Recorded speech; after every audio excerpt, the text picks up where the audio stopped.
ಮಾಧ್ಯಮದ ಮಿತ್ರರು ಎಲ್ಲರಿಗೂ ಕೂಡ ನನ್ನ ಪ್ರಣಾಮಗಳು.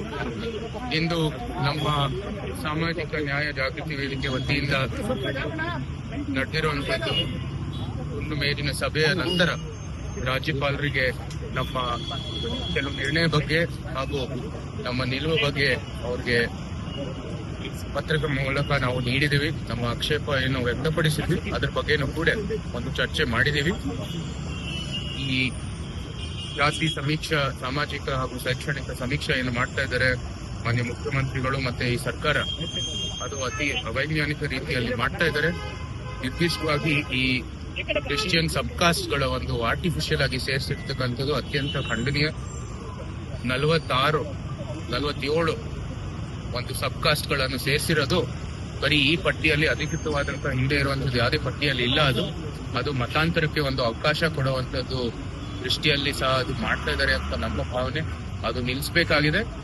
ವೈಜ್ಞಾನಿಕ ರೀತಿಯಲ್ಲಿ ಅವರು ಸಮೀಕ್ಷೆಯನ್ನು ನಡೆಸಲಿ. ಮತ್ತೆ ಆ ತರಾತುರಿಯಿಂದ ಮಾಡೋ ಅವಶ್ಯಕತೆ ಇಲ್ಲವೇ ಇಲ್ಲ. ದಸರಾ ಸಮಯದಲ್ಲಿ ಆಚರಣೆ ನಡೀತಾ ಇದೆ, ಏನೇನೋ ನಡೀತಾ ಇದೆ ರಾಜ್ಯದಲ್ಲಿ, ಅದಕ್ಕೆ ಗಮನವನ್ನು ಕೊಡ್ಲಿ. ಜೊತೆಗೆ ಇಲ್ಲಿ ನಮ್ಮ ಈ ಸಮೀಕ್ಷೆಯನ್ನು ಒಳ್ಳೆ ರೀತಿಯಲ್ಲಿ ಅತ್ಯಂತ ಒಂದು ತಾಳ್ಮೆಯಿಂದ ಬೇಕಾಗಿರುವಂತದ್ದು ಏನೇನು ವ್ಯವಸ್ಥೆ ಇದೆ ಅದನ್ನ ಮಾಡ್ಲಿ. ಜೊತೆಗೆ ಕೇಂದ್ರ ಸರ್ಕಾರದಲ್ಲಿ ಸಮೀಕ್ಷೆ ನಡೀತಾ ಇರುವಂತದ್ದು, ಜಾತಿ ಗಣತಿ ನಡೀತಾ ಇರುವಂತದ್ದು, ಅಧಿಕೃತವಾಗಿ ಸಂವಿಧಾನದ ಮಾನ್ಯತೆ ಇರುವಂತದ್ದು ಏನು ಕೇಂದ್ರ ಸರ್ಕಾರ ಮಾಡ್ತಾ ಇರೋದು, ಅದಕ್ಕೆ ಒಂದು ಬೆಂಬಲವನ್ನು ಕೊಡಬೇಕಾಗಿದೆ. ಅದು ಅಧಿಕೃತವಾದಂತಹ ಒಂದು ಸಮೀಕ್ಷೆ, ಅದು ಅಧಿಕೃತವಾದಂತಹ ಒಂದು ಗಣತಿ. ಅದಕ್ಕಾಗಿ ಅದರ ಬೆಂಬಲಕ್ಕಾಗಿ ನಾವೆಲ್ಲರೂ ನಿಲ್ಬೇಕಾಗಿ.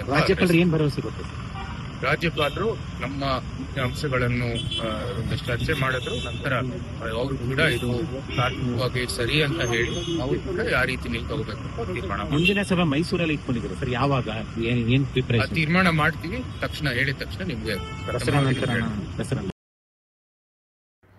ರಾಜಧಾರಿ ಟಿವಿ, ಅಡೆತಡೆ ಇಲ್ಲದ ಪ್ರಜಾದಾರಿ.